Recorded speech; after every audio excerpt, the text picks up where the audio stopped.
Episode 31 सृष्टि और सम्राट की नजदीकियां। अवंतिका ने गहरी सांस लेकर कहा, अंडस्को काका दादाजी ने कहा तो सही था, लेकिन सृष्टि को इतनी जल्दी इस मुसीबत से छुटकारा नहीं मिलेगा, वह अब भी नींद में चलती है। अवंतिका अपनी ही सोच में थी और अभिमन्यु अवंतिका को देख रहा था। अभिमन्यु इतना तो समझ गया कि अवंतिका को बहुत कुछ पता है। ए फ्लैट आगे अवंतिका, अभिमन्यु और युवराज तीनों ही हरिया काका के घर से बाहर आ गए। तीनों ही इस बात से शौक थे कि सृष्टि उन्हें उस कुएं के पास मिली है, जिस कुएं के पास हमेशा से वह आत्महत्या करने जाती है। अभिमन्यु ने चलते हुए अवंतिका से पूछा, अंडस्को अवंतिका, तुम्हें कैसे पता कि सृष्टि हरिया काका की अपनी बेटी नहीं है? अवंतिका ने अभिमन्यु की बातों को इग्नोर करते हुए कहा, अंडस्को राणा साहब, मुझे तो और भी बहुत कुछ पता है। आपके आधे से ज्यादा सवालों का जवाब है मेरे पास। अवंतिका की बात सुनकर अभिमन्यु रुक गया और फिर उसने अवंतिका का हाथ पकड़कर अपनी तरफ घुमाया और हैरानी से पूछा, अंडस्को कौन हो तुम? और तुम्हारे पास अगर मेरे सवालों के जवाब हैं तो बता क्यों नहीं देती? ना बताऊं तो क्या करोगे राणा साहब? जाए नहीं बताती। इतना कहकर अवंतिका ने अपना हाथ अभिमन्यु के हाथ से झटक लिया। अभिमन्यु ने दांत पीसते हुए कहा, अंडस्को अवंतिका, क्यों पहेली बुझा रही हो? तुम्ही ने तो कहा था कि तुम भी इस गुत्थी को सुलझाना चाहती हो, तो जो पता है वह बात क्यों नहीं देती? इस पर अवंतिका ने हंसते हुए कहा, अंडस्को राणा साहब, आप तो मेरी बातों में आ जाते हैं। मैं तो मजाक कर रही थी। अच्छा गुस्सा थूक दीजिए, मैं आपको बताती हूँ। मुझे कैसे पता कि सृष्टि हरिया काका की बेटी नहीं है? अवंतिका ने अपने कमर पर हाथ रख कर कहा, अंडस्को देखो राणा साहब, कहाँ सृष्टि इतनी सुंदर खूबसूरत एकदम परी जैसी, और कहाँ हरिया काका एकदम काले कलूटे और हेमलता काकी, वह भी तो सवाली है। अब आप खुद ही सोचिए, ऐसे दंपति के घर इतनी खूबसूरत लड़की कैसे पैदा हुई?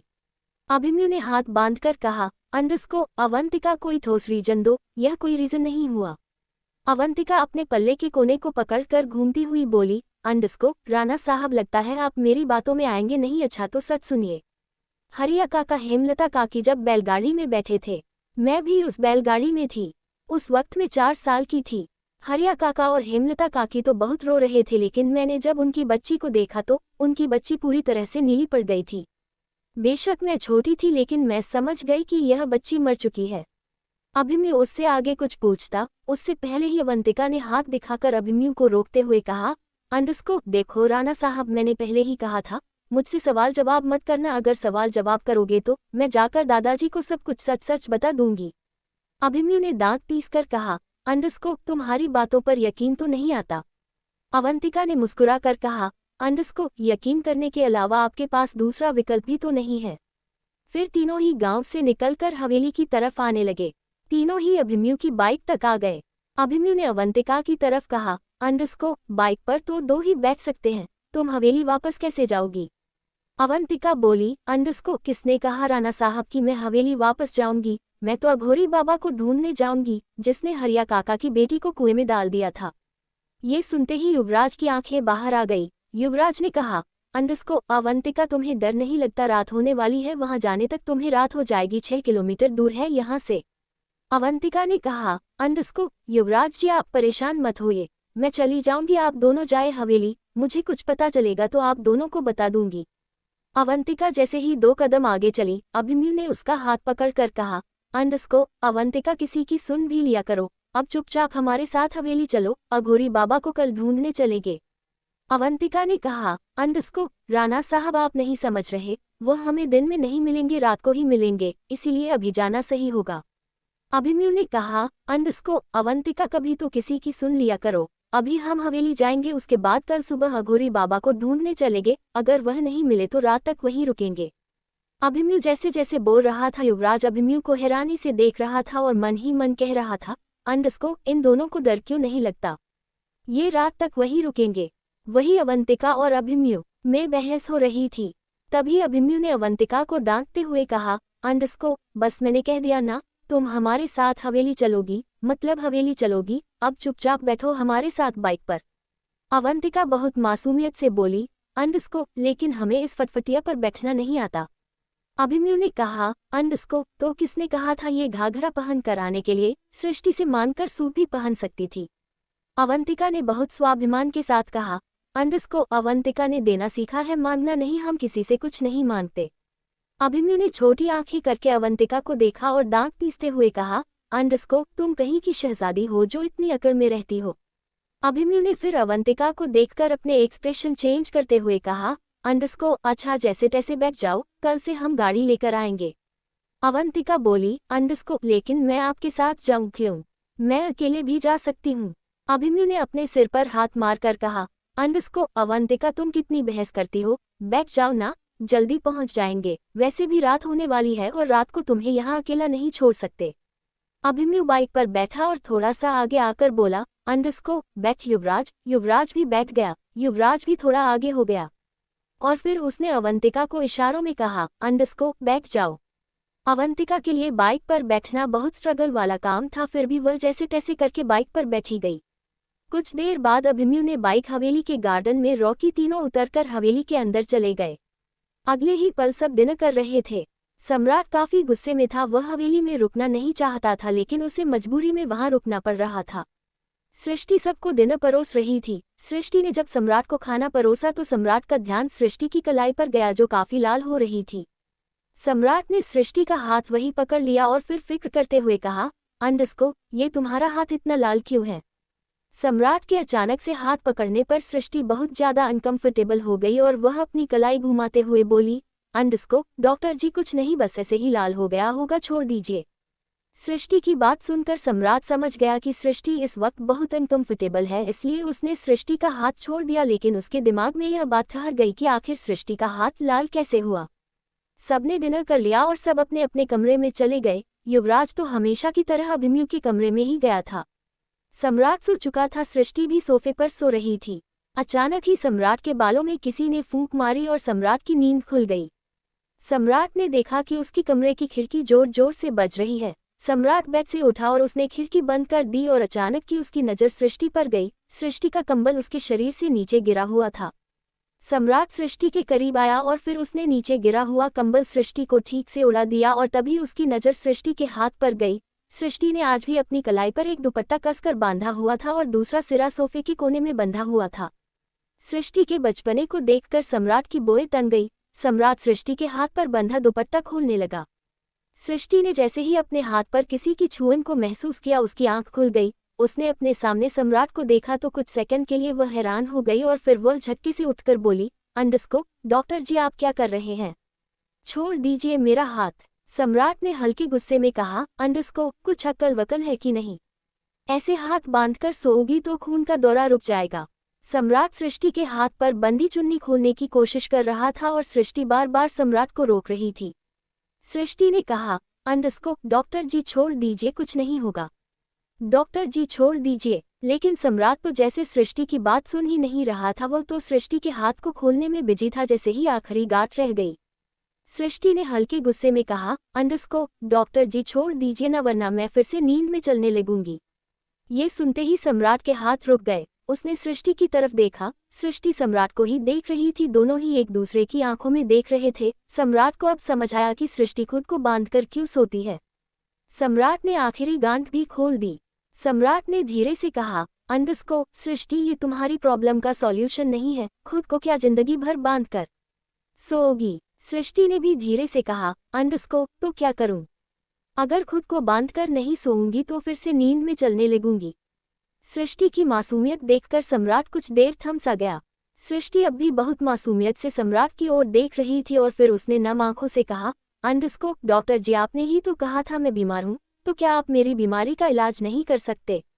क्या आप मुझे ठीक नहीं कर सकते? आप मुझे जैसे कहेंगे मैं वैसे दवाएं खाऊंगी। सृष्टि के मासूमियत भरी बातें सुनकर सम्राट का दिल जोरों से धड़कने लगा। ये पहली बार था जब सृष्टि ने सम्राट से किसी चीज की मांग की थी, वरना तो सृष्टि हमेशा सम्राट की बातों को ही मानती थी। सृष्टि को ऐसे देखकर अचानक ही सम्राट ने अपना एक हाथ सृष्टि के गाल पर रख दिया और उसके माथे को चूम लिया। जैसे ही सम्राट ने सृष्टि का माथा चूमा, जोरों से बारिश होने लगी, बिजलियां कड़कड़ाने लगी, तेज तेज हवाएं चलने लगी। सम्राट के कमरे की खिड़कियां जोर जोर से बज रही थी, लेकिन इस वक्त सम्राट और सृष्टि एक दूसरे में खोए हुए थे।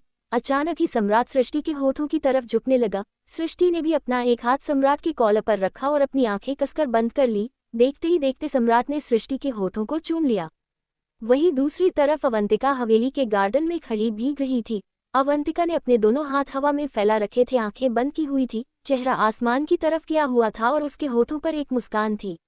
अभिमन्यु भी अपनी बालकनी में खड़ा हुआ अवंतिका को देख रहा था, या कह सकते हैं अवंतिका को समझने की कोशिश कर रहा था। जब से अवंतिका हवेली में आई थी तब से ही वह अभिमन्यु की समझ से बाहर थी। अभिमन्यु अवंतिका को समझना चाहता था, अवंतिका के बारे में सब कुछ जानना चाहता था। अवंतिका अभिमन्यु के लिए पहेली बनती जा रही थी। अभिमन्यु अवंतिका की किसी बात पर यकीन नहीं करता था। अभिमन्यु अपने ही ख्यालों में था, तभी उसने देखा अवंतिका बारिश में खुश होकर डांस कर रही है। अवंतिका कोई लोकगीत गाकर खुद में ही नृत्य कर रही थी और काफी अच्छे और सुंदर स्टेप कर रही थी। अवंतिका को ऐसे नाचता हुआ देखकर अचानक ही अभिमन्यु के चेहरे पर एक मुस्कान आ गई। जब तक अवंतिका बारिश में भीगकर नृत्य करती रही तब तक अभिमन्यु भी अवंतिका को देखता रहा। अवंतिका तो दुनियादारी से बेसुध नृत्य कर रही थी, जैसे वह किसी बात को लेकर खुश हो रही हो और अपनी खुशी डांस करके निकल रही हो। अवंतिका क्यों बेसुध होकर बारिश में नाच रही थी? क्या आज की रात सम्राट और सृष्टि हो जाएंगे दो जिस्म एक जान? एपिसोड 32 सक्षम का एक और शिकार। अवंतिका को ऐसे नाचता हुआ देखकर अचानक ही अभिमन्यु के चेहरे पर एक मुस्कान आ गई। जब तक अवंतिका बारिश में भीगकर नृत्य करती रही तब तक अभिमन्यु भी अवंतिका को देखता रहा। अवंतिका तो दुनियादारी से बेसुध नृत्य कर रही थी, जैसे वह किसी बात को लेकर खुश हो रही हो और अपनी खुशी डांस करके निकल रही हो। ए फ्लैट आगे वहीं दूसरी तरफ सम्राट कंट्रोल नहीं कर पा रहा था और धीरे धीरे सृष्टि के करीब जाता जा रहा था। सम्राट सृष्टि से थोड़ा सा दूर हुआ और उसने सृष्टि को अपनी गोद में उठा लिया। सम्राट ऐसा क्यों कर रहा था उसे खुद भी नहीं पता था। इस वक्त बस वह सृष्टि के करीब जाना चाहता था और करीब जा भी रहा था। सम्राट और सृष्टि दोनों एक दूसरे में इस तरह खो रहे थे कि उन्हें दुनियादारी की खबर ही नहीं थी। बाहर जोरों की बारिश उन दोनों के बीच नहीं आई। बाहर जो हवाएं चल रही थी, आंधी चल रही थी, सम्राट सृष्टि को उसकी आवाज सुनाई भी नहीं दे रही थी। दोनों ही एक दूसरे में खोना चाहते थे। सम्राट सृष्टि को अपने बेड पर ले आया और सृष्टि की ओर झुकने लगा। वही सक्षम हवेली की छत पर खड़ा हुआ आंखों से अंगारे बरसा रहा था, जैसे सम्राट और सृष्टि का करीब आना उसे सहन ना हो रहा हो। और अचानक ही उसने हवेली की सबसे ऊंची छत से कूद लगाकर हवेली के गार्डन में आ गया। उस 5 साल के बच्चे को इतनी ऊंचाई से कूदने के बाद भी कुछ नहीं हुआ। अगले ही पल उसने दूसरी जंप लगाए और हवेली की दीवार कूदकर जंगल की तरफ भाग गया। सक्षम ऐसे भाग रहा था जैसे कोई जानवर भाग रहा हो। सक्षम की गति इतनी थी जितनी शायद चीते की भी नहीं होती। सक्षम कुछ ही सेकंड में जंगल पहुंच गया। जंगल में जाते ही सक्षम रुका और किसी शिकारी की तरह इधर उधर देखने लगा और तभी सक्षम को एक तेंदुआ नजर आया। सक्षम ने उस तेंदुए को देखा और तेंदुए ने सक्षम को देखकर तेंदुए की आंखों में डर आ गया और तेंदुआ सक्षम से भगाने के लिए जंगल की ओर अंदर चला गया और सक्षम भी तेंदुए के पीछे पीछे जानवर की तरह भागने लगा। सक्षम इतना गुस्से में था कि कुछ ही सेकंड में उसने तेंदुए को दबोच लिया। अगले ही पल सक्षम ने तेंदुए की गर्दन पर अपने दांत गड़ा दिए। सक्षम के दांत किसी भी तरीके से एक 5 साल के बच्चे के दांत नहीं लग रहे थे। ऐसे लग रहे थे जैसे किसी ड्रैकुला के दांत हो। ऐसा लग रहा था जैसे किसी क्रिएचर के दांत हो। ऐसा लग रहा था जैसे किसी दानव के दांत हो। सक्षम ने तेंदुए की गर्दन से खून चूसना शुरू किया। जैसे जैसे वह खून पी रहा था वैसे वैसे सक्षम का गुस्सा शांत हो रहा था। सक्षम ने तेंदुए का सारा खून चूस लिया और फिर उसे उठाकर पटक दिया। तेंदुआ मर चुका था, उसके शरीर से सारा खून निकल चुका था, उसका रंग बदल गया था। उसे देखकर सक्षम की आंखें लाल हो गई और उसने चिल्लाते हुए कहा, सम्राट तुम सृष्टि के करीब नहीं जा सकते, तुम्हें सृष्टि से दूर रहना होगा। मैं तुम्हें सृष्टि के करीब नहीं जाने दे सकता। मैंने तुम दोनों के नसीब में मौत लिखी है और तुम्हें तुम्हारी मौत से कोई नहीं बचा सकता, कोई भी नहीं। वही सम्राट सृष्टि में पूरी तरीके से खो जाता। उससे पहले ही सम्राट अपने होश में आया और सृष्टि से दूर हो गया। सृष्टि अभी आंखें बंद किए हुए बेड पर लेटी हुई थी। जब सृष्टि ने देखा कि सम्राट रुक गया तो उसने भी धीरे से अपनी आंखें खोली। सम्राट बहुत हैरानी से सृष्टि को देख रहा था। उसे यकीन नहीं था कि वह सृष्टि की खूबसूरती में इतना खो जाएगा कि हदें पार करने लगेगा। अचानक ही वह सृष्टि से दूर हो गया। उसने देखा कि सृष्टि के कपड़े भी इधर उधर हो गए हैं। सृष्टि ने शर्म के मारे कुछ पूछा नहीं और जल्दी से अपनी साड़ी का आंचल अपने सीने से लपेट लिया। सम्राट अचानक से खड़ा हो गया और विंडो के पास चला गया। उसे समझ नहीं आ रहा था कि अचानक से सम्राट रुक क्यों गया, लेकिन वह शर्म के मारे कुछ बोल नहीं रही थी। सम्राट ने अपने दोनों हाथ खिड़की पर रखे हुए थे। सम्राट जैसे ही सृष्टि से दूर हुआ, मौसम भी शांत हो गया, बारिश रुक गई, हवाएं चलना बंद हो गई। सम्राट ऐसे खड़ा था जैसे अभी वह अपने होश में नहीं है। फिर अचानक ही उसने बिना पलटे कहा, सृष्टि मुझे माफ कर दो, मैं तुम्हारे करीब नहीं आना चाहता था, पता नहीं लेकिन मैं अचानक तुम्हारी करीब कैसे आ गया। ये सुनते ही सृष्टि की आंखों में आंसू की एक बूंद जमीन पर गिर गई। उसे तो लग रहा था जैसे उसकी और सम्राट की जिंदगी अब नॉर्मल हो जाएगी, लेकिन सम्राट तो अभी वही खड़ा था जहां शादी से पहले खड़ा था। सृष्टि अपने ही ख्यालों में थी। तभी सम्राट ने फिर कहा, अंडरस्को, सृष्टि मैं माफी मांगने के अलावा कुछ नहीं कर सकता, लेकिन यकीन मानो मैं तुम्हारे करीब नहीं आना चाहता। मुझे इस वक्त खुद पर शर्म आ रही है और गुस्सा भी। सृष्टि ने अपने सारे जज्बातों को संभाला और अपनी लड़खड़ाती जुबान में कहा, अंडरस्को, कोई बात नहीं, मैं समझ सकती हूँ। इतना कहकर सृष्टि अपनी आंखों में आंसू लिए हुए उस कमरे से चली गई, क्योंकि अब एक सेकंड उस कमरे में रहना उसे गवारा नहीं हो रहा था। सम्राट को भी अब उस कमरे में घुटन सी महसूस हो रही थी, इसलिए वह भी थोड़ी देर बाद उस कमरे से निकलकर छत पर चला गया। वहीं अवंतिका भी नृत्य करते करते रुक गई। उसके चेहरे पर भी जहां खुशी थी वहां उदासी हो गई। बारिश रुकने की वजह से उसके चेहरे पर हल्के गुस्से के भाव उतर आए थे, लेकिन वह अब भी हवेली के बड़े से गार्डन में खड़ी थी। तभी सक्षम उस गार्डन में आया। सक्षम को देखकर अवंतिका के चेहरे पर एक गुस्सा उभर आया। गुस्सा तो सक्षम की आंखों में भी था, उसके चेहरे पर अब भी तेंदुए का खून लगा हुआ था। दोनों ही एक दूसरे को गुस्से में देख रहे थे। अवंतिका ने मन ही मन कहा, अंडरस्को, मेरे होते हुए तुम अपने इरादों में कभी कामयाब नहीं हो पाओगे।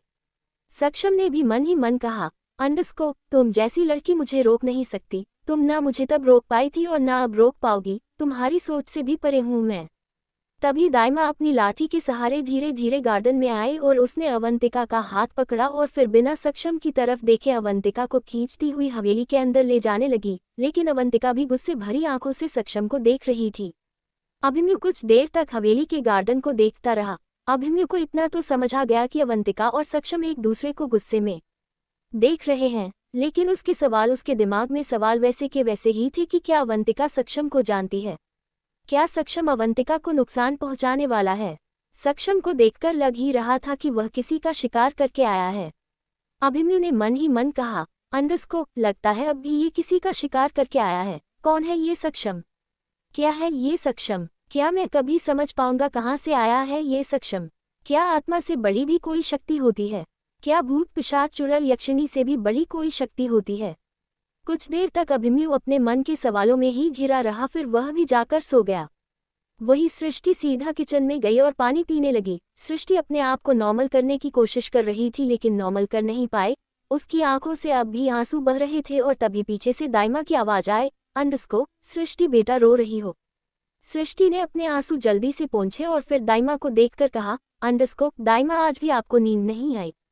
दाइमा ने कहा, अंडरस्को, मुझे तो कभी भी नींद नहीं आती, बुढ़ापा आ गया है ना, इसीलिए नींद कम ही आती है, इसलिए बस रात को इस हवेली में भटकती रहती हूँ। जब कोई मिलता है तो उससे बात कर लेती हूँ।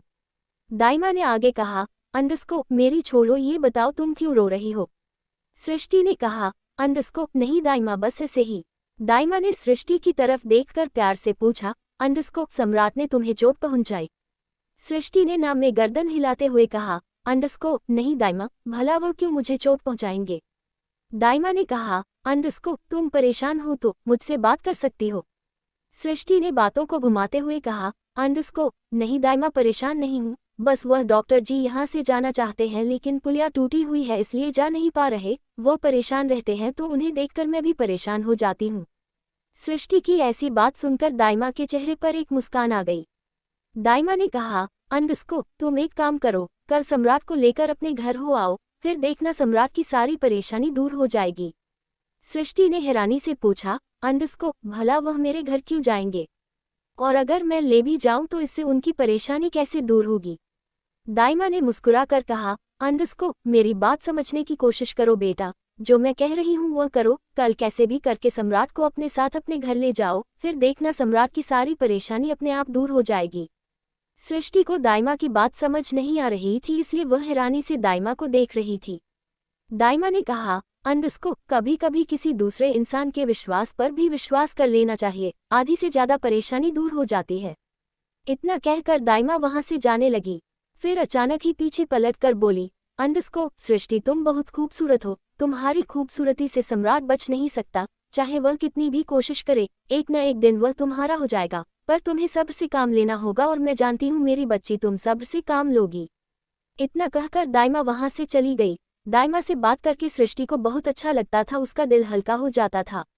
वही सम्राट हवेली की छत पर तो आ गया। ठंडी हवा चल रही थी जो सम्राट के बदन को ठंडा कर रही थी, लेकिन उतना ही उसके दिल को जला रही थी। उसकी बेचैनी कम नहीं हो रही थी। वह आंखें बंद करता तो उसे सृष्टि के साथ बिताए हुए लम्हे याद आते। सम्राट को खुद पर बहुत गुस्सा आ रहा था, आखिर वह ऐसे कैसे सृष्टि के साथ हद पार कर सकता है। सम्राट ने अपने लोअर की पॉकेट में हाथ डाले और इधर उधर बेचैनी में चक्कर लगाने लगा। तभी उसे पीछे से आवाज आई, क्या हुआ राणा साहब, बेचैनी हो रही है? सम्राट ने पलट कर देखा तो अवंतिका खड़ी थी। सम्राट को पहले तो हैरानी हुई कि अवंतिका इस वक्त हवेली की छत पर क्या कर रही है, लेकिन अगले ही पल उसे भी लगा कि शायद वह भी ठंडी हवा के झोंके महसूस करने आई है। सम्राट ने कहा, अंडस्को, हाँ, वह कमरे में एक घुटन महसूस हो रही थी, इसीलिए हवा खाने ऊपर आ गया। अवंतिका ने कहा, अंडस्को, राणा साहब झूठ मत बोलिए, आपका और सृष्टि का रिश्ता किसी से छुपा हुआ नहीं है। हवेली में सब जानते हैं कि आप सृष्टि को पसंद नहीं करते, लेकिन मुझे ये समझ नहीं आता कि आखिर सृष्टि में कमी क्या है जो आप उसे पसंद नहीं करते, बस इसीलिए कि वह अनपढ़ है। राणा साहब, ये तो कोई वजह ना हुई किसी को नापसंद करने की। अगर आपको ये रिश्ता निभाना नहीं था तो इसे अपनाते नहीं, सृष्टि को इस हवेली में लेकर ही नहीं आते। आपके दिल की हालत तो नहीं पता, लेकिन सृष्टि के दिल की हालत मैं समझती हूँ। वह आपके अंदर अपना जीवन साथी देखती है। वह उम्मीद करती है कि आप उन्हें एक न एक दिन जरूर प्यार करेंगे और इस रिश्ते को अपना लेंगे। अवंतिका की बात सुनकर सम्राट कुछ बोलने को हुआ तो अवंतिका ने सम्राट को हाथ दिखाकर रोक दिया और बोली, अंडस्को, मेरी बात सुन लीजिए राणा साहब, मैं गलत नहीं कह रही। आप खुद ही सोचिए, सृष्टि जैसी सीधी सादी भोली लड़की को क्या चाहिए? सिर्फ एक आसान सी जिंदगी, उसका एक परिवार हो, एक पति हो जो उसे राजकुमारी की तरह रखे। मैं आपको इस रिश्ते को अपनाने के लिए दबाव नहीं दूंगी, लेकिन एक बार सोचे ना जरूर, सृष्टि आपकी तरफ झुकने लगी है, वह आपका इंतजार कर रही है। राणा साहब, जो मैं बोल नहीं रही उसे आप समझने की कोशिश कीजिए। सृष्टि को अपना लीजिए, इस रिश्ते को अपना लीजिए। यकीन कीजिए, आपको सृष्टि से अच्छा जीवन साथी नहीं मिलेगा। आपके दादाजी ने दुनिया देखी है, उन्होंने कुछ सोचकर ही आपकी शादी सृष्टि से की होगी। इससे पहले कि सृष्टि आपसे दूर हो जाए, उसे अपना लीजिए, उसे अपना बना लीजिए। याद रखिए राणा साहब, अगर सृष्टि आपकी जिंदगी से दूर हो गई तो दोबारा वो चाहकर भी आपकी तरफ पलट कर नहीं आ पाएगी, और आप भी चाहे आकाश पाताल एक कर लें, लेकिन एक बार अगर सृष्टि गई तो वापस नहीं आएगी। इसलिए बेहतर होगा कि आप समय रहते बेशकीमती सृष्टि की कीमत समझ जाएं। अवंतिका अपनी बात बोलकर चली गई और सम्राट हैरानी से अवंतिका को देखता रहा। सम्राट को अवंतिका की बातों से हैरानी हुई, लेकिन कहीं ना कहीं उसके दिल को सुकून भी मिल रहा था, उसकी बेचैनी कम हो गई थी। अगली सुबह रोज की तरह सब नाश्ता कर रहे थे। सृष्टि को दाइमा की बात याद थी कि उसे कैसे भी करके सम्राट को अपने घर लेकर जाना है, लेकिन वह ये काम करेगी कैसे? क्या वह काम कर सकती है? क्या सम्राट उसके कहने से उसके घर जाएगा? ये सब सोचते सोचते सृष्टि सबको नाश्ता परोस रही थी और अचानक ही उसके हाथ से सब्जी अभिमन्यु के हाथ पर गिर गई। अभिमन्यु ने सृष्टि की तरफ देखकर कहा, अंडस्को, भाभी जरा ध्यान से, मेरा हाथ जल जाता। सृष्टि को ध्यान नहीं था, इसलिए उसने धीरे से कहा, अंडस्को, माफ कर दीजिए भैया, मेरा ध्यान नहीं था। दादाजी ने कहा, अंडस्को, सृष्टि, मन में कोई बात है तो कह दो, कुछ चाहिए तो कह दो। अगर तुम्हें कुछ चाहिए तो तुम्हारे दादाजी तुमसे वादा करते हैं हर मुमकिन चीज तुम्हें ला कर देंगे। सृष्टि को एक मौका चाहिए था जिसे दादाजी ने दे दिया था। सृष्टि ने कहा, अंडस्को, दादाजी, क्या मैं अपने घर जा सकती हूँ? शाम तक आ जाऊंगी। दादाजी कुछ बोलते उससे पहले ही दादी ने कहा, अंडस्को, हाँ, क्यों नहीं, जब तुम्हारा मन करे तुम अपने घर जा सकती हो। वैसे भी तो तुम्हारे बाबा माँ तुम्हें बहुत याद करते होंगे, तुम्हारे अलावा उनकी दूसरी औलाद भी तो नहीं है, मैं समझ सकती हूँ, तुम चली जाओ। सृष्टि कुछ बोलती उससे पहले ही दादी ने फिर कहा, अंडस्को, सम्राट, तुम आज सृष्टि को लेकर हरिया के घर चले जाओ, शाम को वापस आ जाना। ये सुनते ही सम्राट का दिमाग खराब हो गया। एक तो कल रात जो कुछ भी वह सृष्टि के साथ करने वाला था, उसे लेकर उसका दिमाग पहले ही खराब था, ऊपर से दादी ने उसे हरिया के घर जाने के लिए कह दिया। अब तो सम्राट का दिमाग और ज्यादा खराब हो गया। सम्राट ने कहा, अंडस्को, दादी, मुझे मत कहिए, मैं नहीं जाना चाहता। क्या अवंतिका की बात का होगा सम्राट पर असर और वह सृष्टि को अपनाएगा? कहीं सृष्टि के घर जाकर सम्राट का शहर जाने का विचार बदल तो नहीं जाएगा? एपिसोड 33, सम्राट सृष्टि की बहस। ये सुनते ही सम्राट का दिमाग खराब हो गया। एक तो कल रात जो कुछ भी वह सृष्टि के साथ करने वाला था, उसे लेकर उसका दिमाग पहले ही खराब था, ऊपर से दादी ने उसे हरिया के घर जाने के लिए कह दिया। अब तो सम्राट का दिमाग और ज्यादा खराब हो गया। सम्राट ने कहा, अंडस्को, दादी, मुझे मत कहिए, मैं नहीं जाना चाहता। ए फ्लैट आगे दादाजी ने हल्के गुस्से में कहा, अंडस्को, तुम्हारी दादी तुमसे पूछ नहीं रही, तुम्हें बता रही है कि तुम सृष्टि को लेकर उसके घर जाओगे। सम्राट गुस्से में टेबल से उठ गया और बोला, अंडस्को, मैं पहले ही बहुत परेशान हूँ, वापस नहीं जा पा रहा, ऊपर से आप मुझे ऐसे काम बता रहे हैं। सृष्टि कोई बच्ची नहीं है, ड्राइवर से कह दीजिए छोड़ आएगा। सम्राट ने गुस्से में सृष्टि की तरफ देखा और सृष्टि की आंखों में पानी आ गया। सृष्टि की आंखों में पानी देखकर कहीं ना कहीं सम्राट को बुरा लग रहा था। बस फिर क्या था, सख्त लोढ़ा पिघल गया। सम्राट ने दांत पीसते हुए दादाजी से कहा, अंडस्को ठीक है चला जाऊंगा, इसे लेकर इसे कह दो 15 मिनट में गार्डन में आ जाए नहीं। सम्राट अब 1 मिनट भी वहां नहीं रुका और गार्डन में चला गया। सम्राट के जाते ही अभिमन्यु, युवराज और अवंतिका का जोर जोर से हंसने लगे और फिर सृष्टि को देखकर बोले, अंडस्को क्या बात है, तुम्हारे आंसू देखकर तो सम्राट बहुत जल्दी पिघल जाता है। तीनों की बात सुनकर सृष्टि की आंखों में शर्म फैल गई। फिर उसने दादाजी के पैर छुए और फिर दादी के पैर छुए। दादी ने कहा, अंडस्को सदा सुहागन रहो, और अचानक ही दादी की आंखों में पानी आ गया। अवंतिका ने दादी की आंखों में पानी देखकर कहा, अंडस्को दादी परेशान मत होइए, सृष्टि सदा सुहागन ही रहेगी। अवंतिका ने यह बात बहुत विश्वास के साथ कही थी। सृष्टि ने सबसे इजाजत ली और गार्डन में चली गई। सृष्टि के जाते ही अवंतिका ने अभिमन्यु को इशारा किया। अभिमन्यु ने पल के झटका दी और फिर दादाजी को देखकर बोला, अंडस्को दादाजी मुझे भी थोड़ा बाहर घूमकर आना है, मैं भी जा रहा हूँ। युवराज जो कि साइकाइट्रिस्ट था, उसने दादाजी का चेहरा देखकर भाप लिया कि दादाजी मना करने वाले हैं, इसीलिए उसने दादाजी के बोलने से पहले ही बोल दिया, अंडस्को अभिमन्यु तुम क्या बच्चे हो जो रोज रोज दादाजी से पूछ कर जाते हो, चलो यार चलते हैं, घूम फिर कर आएंगे। इतना कहकर युवराज ने अभिमन्यु का हाथ पकड़ा और खींचता हुआ हवेली से बाहर ले आया। दादाजी दोनों को जाते हुए देख रहे थे। दादाजी के चेहरे पर हैरानी के भाव थे, जिसे अवंतिका ने भाप कर कहा, अंडस्को दादाजी कुछ नहीं होगा, आसपास ही तो घूमने जा रहे हैं। दादाजी ने हैरानी से अवंतिका को देखा। अवंतिका ने आंखें झपकाकर बहुत मासूमियत से कहा, अंडस्को अच्छा दादाजी ज्यादा परेशान मत होइए, मैं देखकर आती हूँ कहाँ गए हैं। इतना कहकर अवंतिका भी हवेली से बाहर आ गई। दादाजी ने दादी की तरफ देखकर बेबस सा होकर कहा, अंडस्को इन बच्चों को लगता है कि यह मुझे बेवकूफ़ बना देंगे, लेकिन ये नहीं जानते यह आग से खेल रहे हैं। दादी ने दादाजी के कंधे पर हाथ रख कर कहा, अंडस्को अच्छा आप उनके बारे में मत सोचिए, खाना खा लीजिए। दादाजी फिर से खाना खाने लगे। वहीं दूसरी तरफ सम्राट ड्राइव कर रहा था और सृष्टि विंडो से बाहर देख रही थी। सम्राट ने ड्राइव करते हुए कहा, अंडस्को सृष्टि तुम इतना क्यों रोती हो, बात बात पर रोने लगती हो। सृष्टि ने अपना चेहरा सम्राट की तरफ घुमाया। सृष्टि ने कहा, अंडस्को अगर मैं रोती नहीं तो क्या आप मेरे साथ आते। सम्राट के चेहरे पर एक मुस्कान आ गई। सम्राट ने कहा, अंडस्को अच्छा तो तुम अपने आंसुओं का सहारा लेकर मेरे साथ आए हो। सृष्टि ने स्वाभिमान के साथ कहा, अंडस्को आप इस वहम में मत रहना कि मैं आपके साथ आना चाहती थी, मैं बस आना चाहती थी।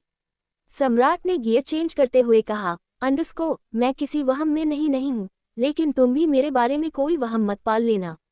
सम्राट ने गाड़ी हरिया के घर के बाहर रोक दी। सृष्टि गाड़ी से उतारते हुए बोली, अंडस्को आप बेफिक्र कर रहिए, डॉक्टर जी मैं अपनी औकात से आगे नहीं जाऊंगी। सृष्टि का ऐसा बोलना सम्राट को चुभ गया और सृष्टि उतरकर अपने घर जाने लगी और तभी सम्राट जल्दी से गाड़ी से उतरा और उसने सृष्टि का हाथ पकड़कर कहा, अंडस्को क्या कहा तुमने, मैंने ठीक से सुना नहीं। सृष्टि ने अपना हाथ सम्राट से छुड़वाते हुए कहा, अंडस्को मैंने कहा कि मैं अपनी औकात से आगे नहीं जाऊंगी, मैं जानती हूँ मेरी औकात इतनी नहीं कि मैं आपके बारे में सोच भी सकूं, तो आपके करीब जाना तो दूर की बात है। सृष्टि के मुंह से ये सब सुनकर सम्राट को गुस्सा आ गया। सम्राट ने अपने गुस्से को कंट्रोल करते हुए कहा, अंडस्को सृष्टि शब्दों का चयन ढंग से करो, तुम सोचकर नहीं बोल रही, तुम जानती भी हो तुम क्या कह रही हो, इसका क्या मतलब निकलता है। सृष्टि ने हल्के गुस्से में कहा, अंडस्को जानती हूँ डॉक्टर जी, मैं जो कह रही हूँ गलत नहीं कह रही, मैं जानती हूँ मैं आपके लायक नहीं हूँ और न ही मेरी इतनी औकात है कि मैं आपसे शादी कर सकूँ। आपको क्या लगता है मैं नहीं समझता कि मेरे और आपके बीच में दूरियां क्यों हैं? क्योंकि आप मुझे अपने लायक नहीं समझते, न मैं पढ़ी लिखी हूँ न मैं अमीर हूँ, मेरे बाबा बस मिट्टी के घड़े बनाते हैं, मैं भी मिट्टी के घड़े ही बनाती हूँ, ज़्यादा से ज़्यादा कुछ चित्रों को पन्नों पर उतार लेती हूँ, इससे ज़्यादा मेरे अंदर कोई खूबी नहीं है। शायद आपको सुनकर बुरा लगा, लेकिन मुझे बोलने में कोई शर्म नहीं है कि मैं आपके लायक नहीं हूँ। मैंने 100 से ज़्यादा बार अपने बाबा से पूछा कि उन्होंने मेरी शादी आपसे क्यों की, लेकिन उन्होंने हर बार एक ही जवाब दिया, अंडस्को दादाजी चाहते हैं कि उनकी बेटे की शादी मुझसे हो क्योंकि मेरे ग्रह बहुत अच्छे हैं, मेरी कुंडली बहुत अच्छी है। कहते कहते सृष्टि का गला भर गया। कल रात सम्राट जैसे सृष्टि को अकेला छोड़कर गया था। सृष्टि से वह दर्द बर्दाश्त नहीं हो रहा था और अब वही दर्द थोड़ा गुस्सा, थोड़े आंसू बनकर बाहर आ रहा था। सम्राट ने फिर से अपना गुस्सा कंट्रोल करते हुए कहा, अंडस्को, सृष्टि तुम अपनी हद पार कर रही हो। इस पर सृष्टि ने आत्मविश्वास के साथ कहा, अंडस्को, नहीं डॉक्टर जी, मैं अपनी हद पार नहीं कर रही, बल्कि मैं तो अब अपनी हद में रहूंगी। आज के बाद मैं अपनी हद पार करने की सोचूंगी ही नहीं कि मैं आपके साथ एक शादीशुदा जिंदगी जी रही हूँ। सोचूंगी ही नहीं कि मेरी शादी आपसे हो गई। आप मुझसे दूरी बनाकर रखते हैं ना, मैं उस दूरी को कायम रखूंगी। हमारे बीच कभी वह दूरी खत्म नहीं होगी, कभी भी नहीं। आप यहाँ से जाना चाहते हैं ना, मैं भगवान से प्रार्थना करूंगी कि बहुत जल्दी यहाँ से चले जाएं। अब जितनी जल्दी आपको यहाँ से जाने की है, उससे ज़्यादा जल्दी मुझे है कि आप यहाँ से चले जाएं। सम्राट की आंखें तो बड़ी हो गई थी। सृष्टि ने कभी सम्राट के सामने इतना कुछ बोला नहीं था। ये पहली बार था जब सृष्टि सम्राट से बहस कर रही थी, या सम्राट को जवाब दे रही थी, या अपने दिल की बात सम्राट से कह रही थी। सम्राट गुस्से में कुछ बोलता है उससे पहले ही हेमलता घर के बाहर आई। हेमलता ने सम्राट और सृष्टि को देखा तो उसके चेहरे पर एक मुस्कुराहट आ गई। सृष्टि सम्राट दोनों ही हरिया और हेमलता के सामने सीन क्रिएट नहीं करना चाहते थे, इसीलिए दोनों ने मुस्कुराकर हेमलता को देखा। हेमलता हाथ जोड़कर सम्राट के सामने आकर बोली, अंडस्को, छोटे मालिक आप यहाँ आइए। सम्राट घर के अंदर चला गया। हेमलता और हरिया दोनों ने सम्राट का बहुत अच्छे से स्वागत किया। सृष्टि हेमलता के साथ किचन में चली गई और सम्राट के लिए खाना बनाने लगी। सृष्टि के चेहरे को देखकर हेमलता ने पूछा, अंडस्को, क्या हुआ बेटा? छोटे मालिक से कोई लड़ाई हुई है? इस पर सृष्टि ने नाम में गर्दन हिलाते हुए कहा, अंडस्को, नहीं माँ, छोटे मालिक तो बहुत अच्छे हैं।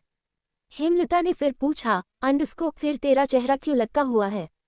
क्या बड़े मालिक मालकिन तुझे अच्छे से नहीं रखते? तुझे डांटते हैं? मुझे बताओ मेरी बेटी, क्या हुआ तुझे? सृष्टि सिलबट्टे पर मसाला पिसती हुई बोली, अंडस्को, कुछ नहीं हुआ। दादा दादी तो बहुत अच्छे हैं। मैंने एक बार ही कहा कि मुझे घर जाना है और उन्होंने मुझे जाने की इजाज़त दे दी। वह तो बहुत अच्छे हैं।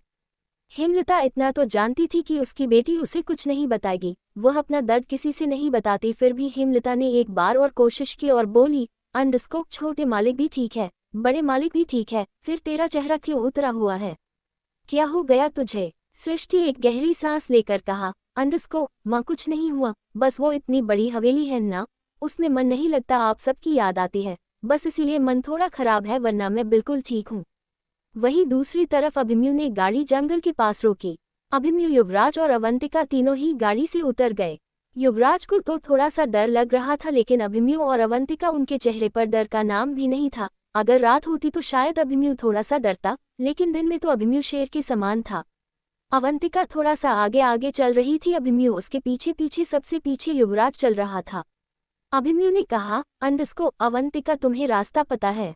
अवंतिका बोली, अंडस्को, हाँ, मैं उस कुएं के पास जाऊंगी जहाँ से हरिया काका को सृष्टि मिली थी, फिर उसी के आसपास ढूंढेंगे उस अघोरी बाबा को। युवराज ने चलते चलते कहा, अंडस्को, लेकिन हम अघोरी बाबा से कहेंगे क्या? और क्या हम अघोरी बाबा से जो पूछेंगे वह हमें उसका जवाब दे देंगे? और तुम्हें लगता है कि वह अघोरी बाबा अब तक जिंदा होंगे? 18 साल हो गए उन बातों को। अवंतिका ने कहा, अंडस्को, हाँ, वह अभी तक जिंदा है। पिछली बार मैंने उन्हें यही कुएं के पास घूमते हुए देखा था। अवंतिका की बात सुनकर युवराज को तो खास फर्क नहीं पड़ा, क्योंकि उसका ध्यान तो चलने में था, लेकिन अभिमन्यु वह अवंतिका को पूरी तरीके से स्कैन करता था। अभिमन्यु ने सवाल किया, अंडस्को, अगर तुमसे अघोरी बाबा मिले थे तो तुम तभी पूछ लेती, तुम्हें तो पहले से ही पता था कि सृष्टि हरिया काका की बेटी नहीं है। अवंतिका ने हल्की सी मुस्कुराहट के साथ कहा, अंडस्को, राणा साहब, आप सवाल बहुत पूछते हैं, आप थकते नहीं हैं मुझसे इतनी जांच पड़ताल करते करते? एक तो मैं आपकी मदद कर रही हूँ, ऊपर से आप मुझसे ही विश्व भर के सवाल करते हैं। अभिमन्यु ने कहा, अंडस्को, अवंतिका, तुम जानती हो मैं तुमसे सवाल क्यों करता हूँ? तुम्हें सब कुछ पहले से ही पता होता है, लेकिन कैसे पता होता है यह नहीं जानता, लेकिन एक न एक दिन जरूर जान जाऊंगा। अवंतिका ने अभिमन्यु के सवाल का जवाब देना जरूरी नहीं समझा और कुछ मिनट चलने के बाद वह तीनों उस कुएं के पास आ गए। उस कुएं के पास आकर युवराज को तो वह दिन याद आ गया जब उसने सक्षम के मुंह पर खून लगा हुआ देखा था और अचानक युवराज का मुंह बन गया।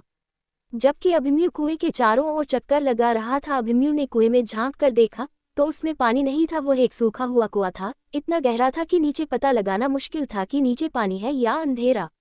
अभिमन्यु आसपास देखने लगा, आसपास सिवाय जंगल के कुछ नहीं था। अवंतिका भी आसपास देखने लगी, लेकिन उन दोनों को अघोरी बाबा कहीं नहीं मिला।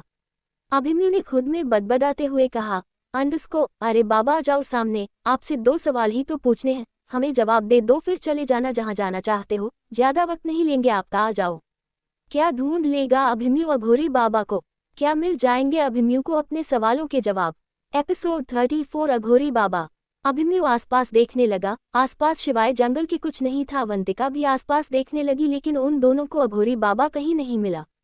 अभिमन्यु ने खुद में बदबदाते हुए कहा, अंडस्को, अरे बाबा आ जाओ सामने, आपसे 2 सवाल ही तो पूछने हैं, हमें जवाब दे दो फिर चले जाना जहाँ जाना चाहते हो, ज्यादा वक्त नहीं लेंगे आपका, आ जाओ। ए फ्लैट आगे। अभिमन्यु, अवंतिका और युवराज तीनों 2 घंटे से लगातार चल रहे थे।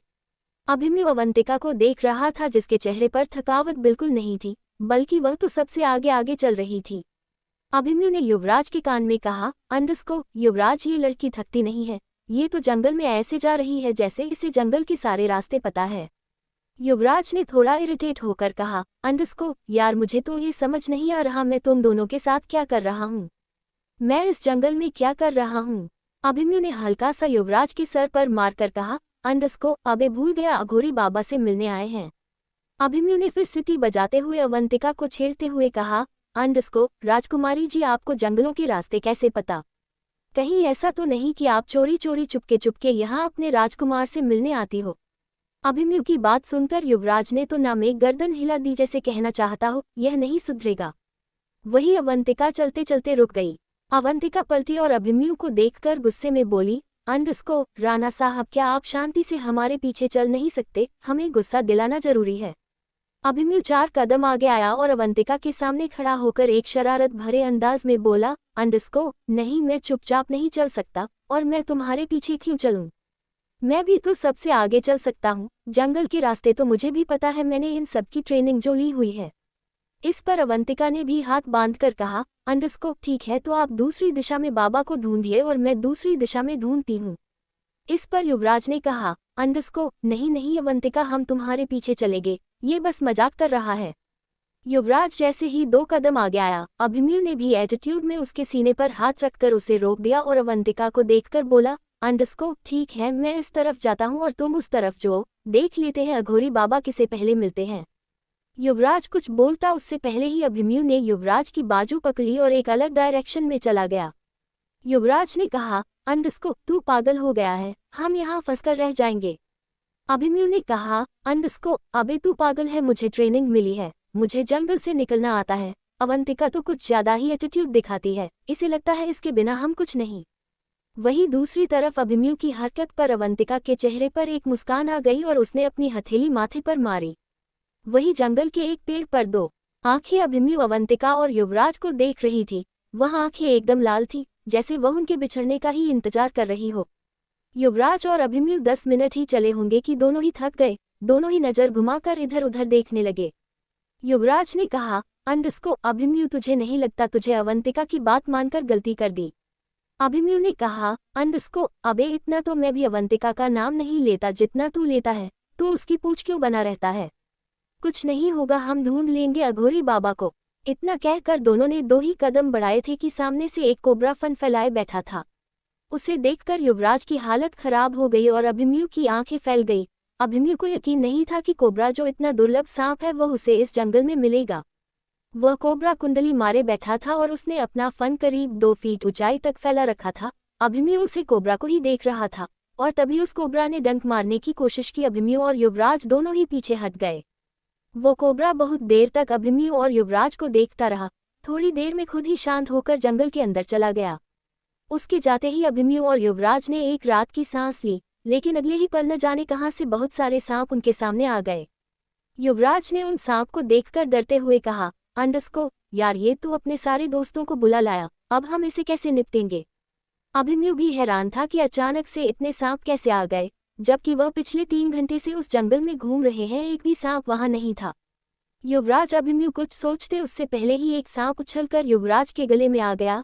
युवराज ने जैसे तैसे उसे खुद से दूर फेंक दिया। इतने में एक और सांप अभिमन्यु के गले में आ गया। उसने अभिमन्यु को डंक मारने के लिए जैसे ही फन फैलाया, अभिमन्यु ने उस सांप का गला पकड़ लिया और अपने बॉडी से उसे दूर फेंक दिया। इस वक्त युवराज और अभिमन्यु दोनों ही डर रहे थे। उन्हें समझ नहीं आ रहा था वह इतने सारे सांपों के बीच से कैसे निकले। सांपों की तादाद बहुत ज्यादा थी। तभी एक और सांप उन दोनों की तरफ उछल कर आया। अभिमन्यु ने उसे भी बीच में ही पकड़ कर फेंक दिया। अभिमन्यु और युवराज दोनों ने महसूस किया कि सांप एक साथ धीरे धीरे उनकी तरफ पड़ रहे हैं। अभिमन्यु को तो कुछ समझ नहीं आ रहा था। तभी एक और सांप उछलकर उनकी तरफ आया, लेकिन उसे अवंतिका ने पकड़ लिया। अवंतिका को वहां देखकर युवराज और अभिमन्यु दोनों के सीने में जैसे सांस वापस आ गई हो। युवराज तो अवंतिका के पीछे जाकर छुप गया, जबकि अभिमन्यु चुपचाप अवंतिका के पास ही खड़ा रहा। अवंतिका ने उस सांप को धीरे से नीचे छोड़ दिया और उन सारे सांप को देखने लगी। वह सांप धीरे धीरे सर झुकाकर वहां से चले गए। उन्हें देखकर लग रहा था जैसे वह अवंतिका को प्रणाम करके जा रहे हैं। सारे सांप वापस चले गए, लेकिन वह कोबरा वह भी फन फैलाए हुए अवंतिका के सामने खड़ा था। अवंतिका ने उस सांप की आंखों में देखकर कहा, चले जाओ यहाँ से, वरना तुम्हारे साथ बहुत बुरा होगा। लेकिन कोबरा ने अवंतिका को भी काटने की सोची तो अवंतिका ने उसे सुलगती हुई आंखों से देखा। थोड़ी देर देखने के बाद कोबरा भी सर झुकाकर वहां से चला गया। अवंतिका ने अभिमन्यु की तरफ देखकर कहा, क्या हुआ, मिल गए अघोरी बाबा? अभिमन्यु ने हल्का सा मुस्कुराकर अपने बालों में हाथ मारा और बोला, अंडस्को, चलो तुम ही हमें रास्ता दिखा दो, हम तो मजाक कर रहे थे, तुम तो सीरियस हो गई। अभिमन्यु थोड़ा सा आगे चला गया। अवंतिका ने हल्का सा मुस्कुराकर खुद से कहा, यह नहीं सुधरेंगे। दोपहर से शाम हो गई। तीनों ही जंगल में भटकते रहे थे, लेकिन अघोरी बाबा कहीं नहीं मिले। अवंतिका युवराज और अभिमन्यु को लेकर जंगल के कितना अंदर जा चुकी थी, यह अवंतिका ही जानती थी। जैसे जैसे वह जंगल के अंदर जा रही थी, वैसे वैसे ही जंगल घना होता जा रहा था। थोड़ा और चलने के बाद युवराज एक जगह खड़ा हो गया और हाफता हुआ बोला, अंडस्को, अवंतिका, हम कहाँ जा रहे हैं? अघोरी बाबा अभी तक मिले क्यों नहीं? और कितना जाना है, कितना चलना है? मैं तो थक गया। अभिमन्यु भी युवराज के पास जाकर खड़ा हो गया, क्योंकि थक तो अभिमन्यु भी गया था। पिछले 4 घंटे से वह जंगल में ही भटक रहे थे। अभिमन्यु ने अवंतिका को देखकर कहा, अंडस्को, अवंतिका, थक तो मैं भी गया हूँ। पिछले 4 घंटे से यहाँ भटक रहे हैं, आखिर अघोरी बाबा है कहाँ? युवराज और अभिमन्यु के चेहरे पर थकावट साफ नजर आ रही थी, लेकिन अवंतिका, उसे देखकर तो लग रहा था जैसे थकावट ने उसे अभी तक छुआ ही नहीं। अवंतिका पहले के जैसे ही नॉर्मल थी। अवंतिका आसपास नजर घुमा कर बोली, अंडस्को, शायद हमें थोड़ा और आगे चाहिए, शायद आज हमें अघोरी बाबा मिल जाए। युवराज ने कहा, अंडस्को, तुम्हें डर नहीं लगता? शाम हो गई है, वापस जाते जाते रात हो जाएगी और मैं यहाँ रात को किसी भी हालत में नहीं रुकना चाहता। वैसे भी कहते हैं रात को जंगलों में आत्माएं भटकती हैं। अवंतिका ने चारों तरफ नजर घुमाई, जैसे वह कोई रास्ता ढूंढ रही हो, और फिर उसने युवराज की बातों का जवाब देते हुए कहा, अंडस्को, आत्माएं रात को ही आती है, दिन में कहाँ चली जाती हैं? दिन में क्यों नहीं आती? युवराज के अंदर अचानक से डर बैठ गया और उसने अपने डर को कंट्रोल करते हुए कहा, अंडस्को, अवंतिका, तुम मुझे डरा रही हो। इस पर अवंतिका ने कहा, अंडस्को, डरा नहीं रही, बस पूछ रही हूँ कि रात को आत्मा आती है तो दिन में कहाँ होती है? क्या आत्मा का कोई घर होता है जो वह उस घर से निकलकर रात को ही बाहर आती है? युवराज ने कहा, अंडस्को, देखो अवंतिका, मैं पहले ही यहाँ रुकना नहीं चाहता, ऊपर से तुम मुझे डरा रही हो। इस पर अवंतिका ने कहा, अंडस्को, मैं डरा नहीं रही, मैं बस तुम्हें बता रही हूँ कि आत्माएं हमेशा होती हैं, वह दिन और रात नहीं देखती। अवंतिका की बात सुनकर अभिमन्यु को हंसी आ रही थी और युवराज अपना सलाइवा घटक रहा था। युवराज ने मन ही मन कहा, अंडस्को, इस अभिमन्यु के चक्कर में मैं कहाँ फंस गया। युवराज को डरता हुआ देखकर अवंतिका ने मुस्कुरा कर कहा, अंडस्को, अरे आप तो डरने लगे युवराज जी, मैं आपको सही सलामत हवेली ले जाऊंगी। जब तक आप दोनों मेरे साथ हैं, आप दोनों को कुछ नहीं होगा, बेफिक्र रहिए, अब डरिए मत, चलो उठ जाओ, हमें अभी अघोरी बाबा को ढूंढना है। इतना कहकर अवंतिका एक पेड़ से गुजरती हुई एक रास्ते की तरफ चली गई। अभिमन्यु और युवराज फिर उसे फॉलो करने लगे। धीरे धीरे रात होने लगी, लेकिन वह तीनों अभी तक अघोरी बाबा को नहीं ढूंढ पाए। अब तो अभिमन्यु ने भी कहा, अंडस्को, अवंतिका, रात हो गई है, अब हमें वापस चलना चाहिए, अघोरी बाबा को किसी और दिन ढूंढ लेंगे। अवंतिका ने ना में गर्दन हिलाते हुए कहा, अंडस्को, नहीं राणा साहब, अघोरी बाबा को आज ही ढूंढेंगे। अभिमन्यु ने थोड़ा सा चिढ़ते हुए कहा, अंडस्को, अवंतिका, तुम इतनी जिद क्यों करती हो? आज नहीं मिल रहे हैं, कल आ जाएंगे, कल ढूंढ लेंगे, आखिर आज और कल में फर्क ही कितना है, कुछ घंटे का ही तो फर्क है। अवंतिका अब भी किसी रास्ते को ढूंढ रही थी और फिर वह बोली, अंडस्को, राणा साहब, कुछ घंटे का फर्क नहीं है, आज और कल में बहुत फर्क है। हो सकता है कल अघोरी बाबा जिंदा ही ना रहे, ये हो सकता है अघोरी बाबा यहाँ से चले जाएं, ये भी हो सकता है कि अघोरी बाबा कल हमें सवालों का जवाब ही ना दे, इसलिए हम अघोरी बाबा को आज ही ढूंढेंगे, चाहे पूरी रात ही क्यों न लग जाए। युवराज तो अवंतिका की बात सुनकर डर रहा था और उसके माथे पर शिकन भी आ गई थी। युवराज ने इरिटेट होकर कहा, अंडस्को, मैं आज पहली और आखिरी बार तुम दोनों के साथ आया हूँ, उसके बाद तो नहीं आऊंगा क्योंकि तुम दोनों तो मुझे जरूर किसी आत्मा की भेंट चढ़ा दोगे। अभिमन्यु ने अवंतिका को देखकर कहा, अंडस्को, अवंतिका तुम मेरी समझ में नहीं आती। अवंतिका ने हल्का सा मुस्कुरा कर कहा, अंडस्को, जिस दिन समझ में आ जाऊंगी उस दिन अवंतिका का वजूद खत्म हो जाएगा। अभिमन्यु अभी हैरानी अवंतिका को देख रहा था। आज अभिमन्यु ने नोटिस किया कि अवंतिका आम इंसानों सी नहीं है, उसके चेहरे पर एक अलग ही तेज है जिसे देखकर पॉजिटिव एनर्जी मिलती है। अवंतिका के कपड़े जो जरा से भी गंदे नहीं थे, सफेद रंग के कपड़े पहनने के बाद भी उसके कपड़े बिल्कुल गंदे नहीं थे। उसके माथे की मानपट्टी भी बहुत ज्यादा सुंदर थी, जो अवंतिका की खूबसूरती को बढ़ाती थी। अभिमन्यु ने अवंतिका को चलते हुए नोटिस किया तो उसके पैरों में जूती थी। वह जूती थी बहुत सुंदर और बेशकीमती लगती थी। अभिमन्यु की नज़र फिर अवंतिका के हाथों पर गई जिसमें उसने एक एक कड़ा पहना हुआ था। वह कड़ा भी बहुत सुंदर लगता था। इतना सुंदर कड़ा अभिमन्यु ने अपनी जिंदगी में नहीं देखा था। आज अभिमन्यु अवंतिका को जैसे देख रहा था उसके दिल में एक अजीब से अरमान जाग रहे थे। शायद उसे कहीं ना कहीं अवंतिका अपनी खूबसूरती से अट्रैक्ट कर रही थी और ना चाहते हुए भी अभिमन्यु अवंतिका की खूबसूरती पर अट्रैक्ट हो रहा था। फिलहाल तो अभिमन्यु ने अपने दिल को समझा लिया, लेकिन वह हमेशा अपने दिल को समझाकर नहीं रख सकता था। उसे अवंतिका की बातें इफेक्ट कर रही थी। अभिमन्यु ने अवंतिका के पीछे चलते हुए खुद से कहा, अंडस्को, अभिमन्यु तू क्या सोच रहा है इसके बारे में? तू जानता है ना ये लड़की एक मिस्ट्री है। कहाँ से आई है, कहाँ जाती है, कुछ नहीं पता। इसकी पहचान बस इतनी है कि ये दाइमा की पोती है। मुझे तो ये बात भी झूठ लगती है, इससे कुछ पूछो तो ये बताती नहीं। अचानक ही अवंतिका पलट गई और अभिमन्यु एकदम से चौंक गया। अवंतिका ने कहा, अंडस्को, राणा साहब अपने जज्बातों पर नियंत्रण रखिए। भविष्य के बारे में सोचो, भूतकाल के बारे में नहीं। जो बीत गया उसे आप नियंत्रण नहीं कर सकते, लेकिन आने वाले समय को नियंत्रित कर सकते हैं। इसलिए बेहतर होगा कि आप अपने भविष्य के बारे में सोचें। अभिमन्यु को अवंतिका की आधी अधूरी बात समझ आए और उसने हाँ में गर्दन हिला दी, जैसे वह सब कुछ समझ गया। अभिमन्यु ने एक शब्द भी नहीं कहा। वह इस वक्त कुछ भी बोलने की हालत में नहीं था। अवंतिका के अचानक से पलटने से उसके दिल की धड़कन तेज हो गई, जिसे वह कंट्रोल करने की कोशिश कर रहा था। अवंतिका ने अभिमन्यु को आत्मविश्वास के साथ देखा और अभिमन्यु ने अपनी नजरें झुका ली और फिर अवंतिका के सामने से जाता हुआ बोला, अंडस्को, चलो रुक क्यों गई? अवंतिका के चेहरे पर एक मुस्कुराहट आ गई और फिर उसने नामे गर्दन हिलाते हुए कहा, अंडस्को, यह नहीं बदल सकते। अब रात और ज्यादा काली हो गई थी और तीनों जंगल के बहुत अंदर थे और वहीं उन्हें कुछ पेड़ों के पास एक अघोरी बाबा दिखाई दिया जो एक बड़े से पेड़ के नीचे बैठकर ध्यान कर रहा था। तीनों ने उसे देखा तो एक राहत की सांस ली। फाइनली इतना सारा चलने के बाद उन्हें अघोरी बाबा मिल ही गए। वह तीनों अभी अघोरी बाबा से 50 कम की दूरी पर थे। तीनों के चेहरे पर एक मुस्कान आ गई। तीनों ने जल्दी से वह 50 कम दूरी तय की और अघोरी बाबा के पास पहुंच गए। अघोरी बाबा बहुत ध्यान में थे। उनके आसपास क्या हलचल हो रही है उन्हें नहीं मालूम था।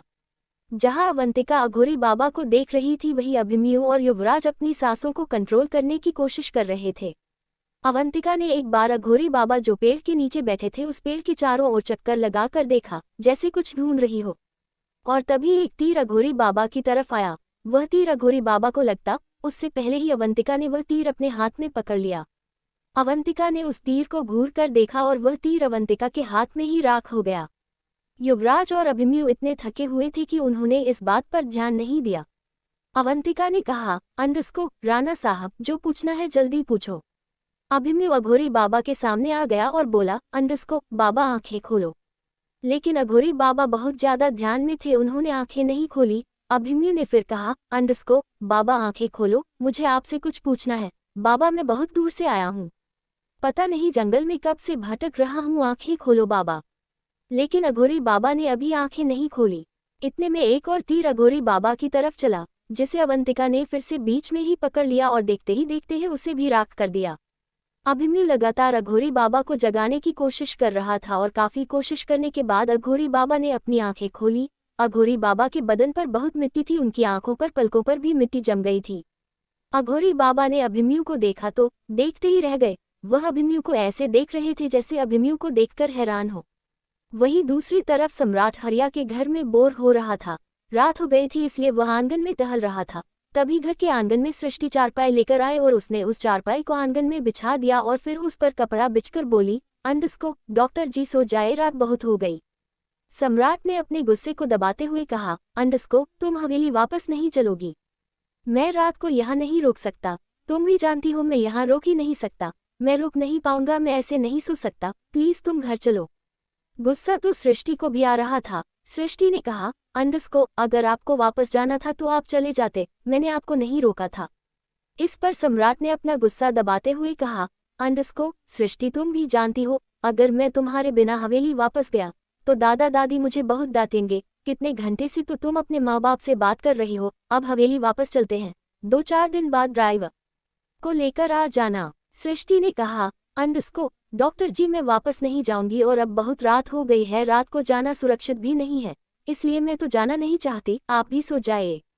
सम्राट अब इरिटेट होने लगा। सम्राट ने उस चारपाई की तरफ देखकर कहा, अंडस्को, सृष्टि समझने की कोशिश करो, मैं ऐसी जिंदगी नहीं जीता, मैं तुम्हें कैसे समझाऊं।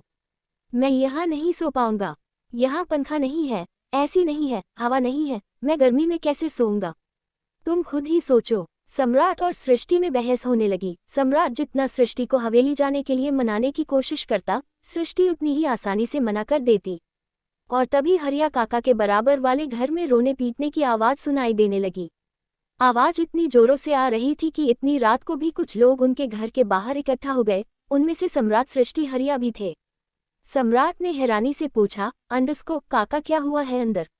इस पर हरिया काका ने कहा, अंडस्को, अरे बेटा यहाँ डॉक्टर तो है नहीं, इसका जवान बेटा बीमार था, शायद उसे ही कुछ हो गया है। एपिसोड 35 अभिमन्यु की अघोरी बाबा से मुलाकात। आवाज इतनी जोरों से आ रही थी कि इतनी रात को भी कुछ लोग उनके घर के बाहर इकट्ठा हो गए, उनमें से सम्राट, सृष्टि, हरिया भी थे। सम्राट ने हैरानी से पूछा, अंडस्को, काका क्या हुआ है अंदर। इस पर हरिया काका ने कहा, अंडस्को, अरे बेटा यहाँ डॉक्टर तो है नहीं, इसका जवान बेटा बीमार था, शायद उसे ही कुछ हो गया है।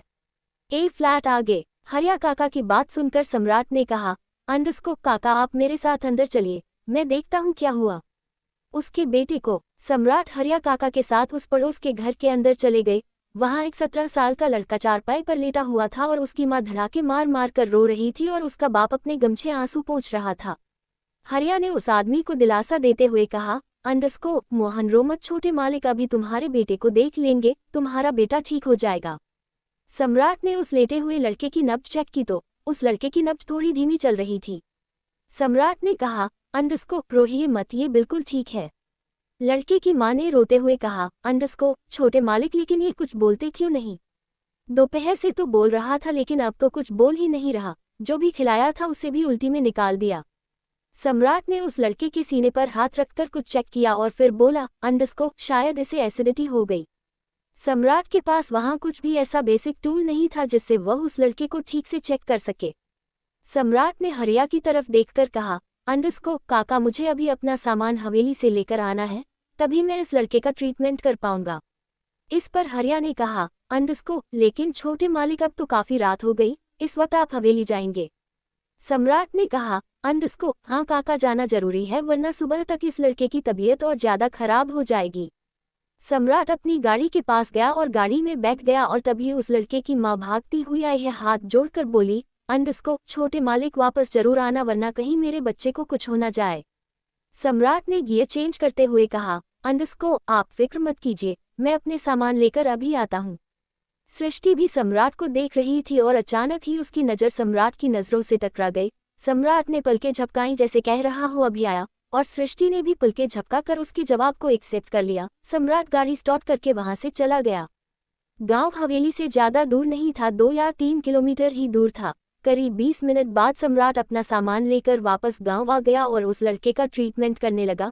सम्राट ने उसे लड़के को ग्लूकोज की बोतल चढ़ा दी और 2-3 इंजेक्शन लगा दिए और फिर उस लड़के की मां को देखकर बोला, अंडस्को, आप फिक्र मत कीजिए, इसे कुछ नहीं हुआ, शरीर में कमजोरी है, सुबह तक इस होश आ जाएगा और यह ठीक हो जाएगा।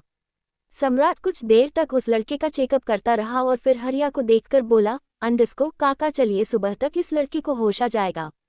उस लड़के के माँ बाप दोनों ही सम्राट के सामने हाथ जोड़कर खड़े हो गए और बोले, अंडस्को, छोटे मालिक आपका बहुत बहुत एहसान, आपने हमारे बच्चे को बचा लिया। सम्राट ने कहा, अंडस्को, जब आपके बच्चे की अपनी तबीयत खराब है तो आप इसे अस्पताल लेकर क्यों नहीं गए। इस पर मोहन ने बेबस आवाज में कहा, अंडस्को, छोटे मालिक आप तो जानते ही हैं यहाँ से हॉस्पिटल बहुत दूर है और हम तो बहुत गरीब हैं, हमारे पास इतना पैसा नहीं कि हॉस्पिटल में इलाज करा सके, इसलिए मैंने तो वेद से ही इसका इलाज करवा दिया, लेकिन जब से वेद की दवाई खाए इसकी तबीयत और बिगड़ गई। सम्राट को ये बात लग गई कि न जाने ऐसे कितने ही लोग इस गांव में परेशान रहते होंगे जिनके पास पैसा नहीं है जिससे अपने बच्चों का इलाज करा सके। सम्राट का दिल पिघल रहा था। सम्राट ने मोहन से कहा, अंडस्को, अच्छा अब आप बेफिक्र रहिए, मैं इसे सुबह देखने आऊंगा और देखना सुबह तक इसे होश आ जाएगा, आप दोनों भी जाकर आराम कर लीजिए। सम्राट हरिया के साथ वापस घर आ गया और जो चारपाई सृष्टि ने सम्राट के लिए बिछाई थी सम्राट उस पर बैठ गया। हरिया ने कहा, अंडस्को, छोटे मालिक, आज आपकी वजह से मोहन का बेटा बच गया, बेचारे की एक ही औलाद है, अगर उसे आज कुछ हो जाता तो वह माँ बाप भी मर ही जाते, आपका तो बहुत एहसान है। सम्राट ने बस हाँ में गर्दन हिल दी, लेकिन सम्राट को ये बात बहुत इफेक्ट कर रही थी कि गांव वाले बहुत परेशान हैं। हरिया भी आंगन के दूसरी तरफ बिछी खाट पर जाकर लेट गया। सृष्टि घर के अंदर गई और सम्राट के लिए पानी लेकर आई। सम्राट ने पानी पिया और फिर उस चारपाई पर लेट गया। सृष्टि ने कहा, अंडस्को, आपको गर्मी लग रही है। सम्राट ने ना में गर्दन हिला दी। थोड़ी देर सृष्टि ऐसे ही खड़ी रही। आज उसे कहीं ना कहीं सम्राट पर अभिमान हो रहा था, लेकिन सम्राट का दिमाग पूरी तरीके से खराब हो चुका था।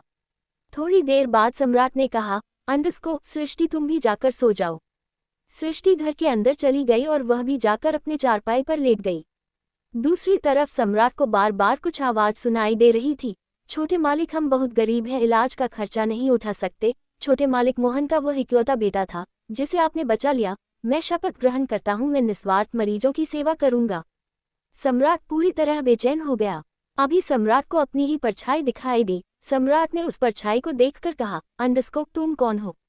परछाई ने कहा, अंडस्को, मैं वह सम्राट हूँ जो तुम्हारे अंदर रहता है।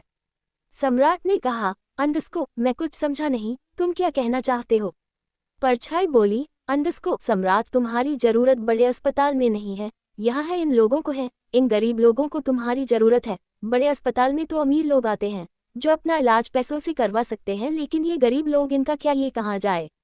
तुमने आज एक जान नहीं 3 जान बचाई है, अगर तुम उस लड़के को नहीं बचाते तो उसके माँ बाप भी आज ही मर जाते। ना जाने इस गांव में ऐसे कितने लोग हैं जो अपना इलाज नहीं करवा सकते। सम्राट, शहर जाने की जिद छोड़ दो, तुमने कसम खाई थी कि तुम निस्वार्थ मरीजों का इलाज करोगे, तो अब ये स्वार्थ कहाँ से आ गया? क्या तुम्हें नहीं लगता तुम स्वार्थी हो गए हो, तभी शहर जाना चाहते हो? सम्राट का दिमाग पूरी तरह से खराब हो चुका था। सम्राट उसे परछाई को देखता रहा और वह परछाई मुस्कुराकर चली गई। हरिया काका सो चुके थे, लेकिन सम्राट और चारपाई से उठकर इधर उधर चक्कर लगाने लगा। वहीं दूसरी तरफ नींद सृष्टि को भी नहीं आ रही थी। कहीं ना कहीं उसकी नजरों में सम्राट की इज्जत बढ़ गई थी। न जाने क्यों सृष्टि उठी और उसने घर के आंगन में आकर देखा तो सम्राट बेचैनी से इधर उधर चक्कर लगा रहा था। ना चाहते हुए भी सृष्टि सम्राट के पास चली गई। सम्राट की नज़र जैसे ही सृष्टि पर पड़ी, सम्राट ने पूछा, अंडस्को, तुम सोई नहीं? सृष्टि बोली, अंडस्को, सोए तो आप भी नहीं। सम्राट ने कहा, अंडस्को, हाँ, वह मुझे नींद नहीं आ रही। सृष्टि ने कहा, अंडस्को, मैं जानती हूँ आप मेरे घर में सहज नहीं है, कल हम वापस हवेली चलेंगे, आज रात जैसे जैसे काट लीजिए। सम्राट ने कहा, अंडस्को, नहीं, बात वह नहीं है, तुम नहीं समझोगी। सृष्टि ने कहा, अंडस्को, मैं आपको समझना भी नहीं चाहती, कुछ घंटे की बात है, आराम कर लीजिए, सुबह हवेली चलते हैं। इतना कहकर सृष्टि घर के भीतर चली गई और सम्राट सृष्टि को ही देखता रहा। फिर हल्का सा मुस्कुराकर खुद में ही बोला, अंडस्को, ये खुद को समझती क्या है? वहीं दूसरी तरफ अघोरी बाबा ने अभिमन्यु को देखा तो हैरान हो गए। अभिमन्यु ने फिर कहा, अंडस्को, बाबा प्लीज हमें बताया, आपने हरिया काका की बेटी को कुएं में क्यों डाला और सृष्टि भाभी को हरिया काका की बेटी क्यों बनाया? अघोरी बाबा के मुंह से निकला, युवराज। युवराज अघोरी बाबा के आगे आकर बोला, अंडस्को, हाँ बाबा, चलिए मुझे ही बता दीजिए, लेकिन प्लीज थोड़ा जल्दी बता दीजिए, मुझे इस जंगल में डर लग रहा है। अघोरी बाबा ने फिर युवराज को देखा और तभी उसकी नजर अवंतिका पर पड़ी। अवंतिका ने पलकें झुका दी। अघोरी बाबा ने भी अवंतिका को देखकर पलकें झुका दी। अवंतिका अब भी अघोरी बाबा के पेड़ के आसपास चक्कर लगा रही थी। अब भी वह अघोरी बाबा को तीर लगने से बचा रही थी और इस बात की खबर ना अभिमन्यु को थी और ना ही युवराज को। वो एक हाथ से तीर को पकड़ती और एक ही नज़र में उसे राख कर देती। अभिमन्यु ने फिर कहा, अंडस्को, बाबा बता दीजिए, पता नहीं कितने घंटे से इस जंगल में भटक रहे हैं, बस अपने कुछ सवाल लेकर बताए बाबा, 1 साल की छोटी बच्ची इस जंगल में कैसे आई? सृष्टि इस कुएं तक कैसे पहुंची? अघोरी बाबा ने कहा, अंडस्को इस जंगल में सृष्टि की माँ उसे छोड़कर गई थी। ये सुनते ही युवराज और अभिमन्यु की आंखें खुल गई। अभिमन्यु ने हैरानी से पूछा, अंडस्को कोई अपनी ही बेटी को उसे कुएं के पास छोड़कर कैसे जा सकता है? कैसी माँ है? वह मजबूर माँ थी। खुशी से कोई अपनी बेटी को ऐसे नहीं छोड़ता, मजबूर होकर छोड़कर गई थी। अघोरी बाबा ने आगे कहा, ऐसी क्या मजबूरी थी कि वह अपनी बेटी को कुएं के पास छोड़कर चली गई? युवराज ने अघोरी बाबा से दूसरा सवाल किया।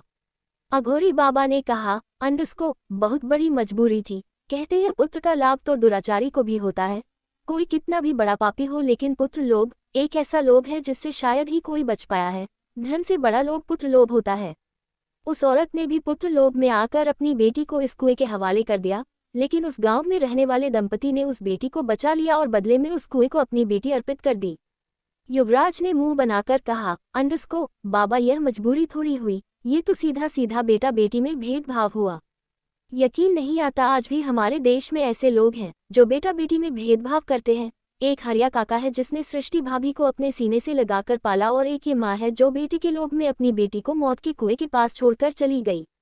अघोरी बाबा ने युवराज की बातों का जवाब देते हुए कहा, अंडस्को जब तक किसी की मजबूरी न जान लो तब तक निर्णय पर नहीं पहुंचना चाहिए। क्या तुम उस माँ से मिले हो जिसने अपनी बेटी को उस कुएं के पास छोड़ दिया? जब उस माँ से मिल लो उसके बाद किसी निर्णय पर पहुंचना।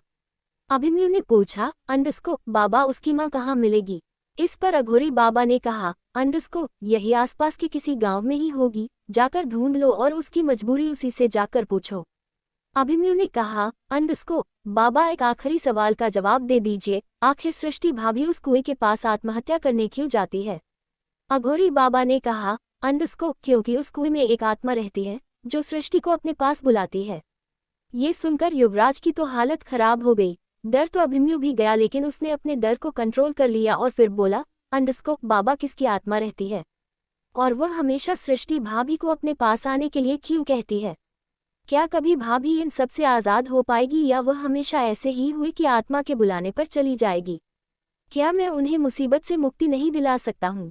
अभिमन्यु की बात सुनकर अघोरी बाबा अभिमन्यु की तरफ देखने लगे। अभिमन्यु भी अब अपने जवाब का इंतजार कर रहा था।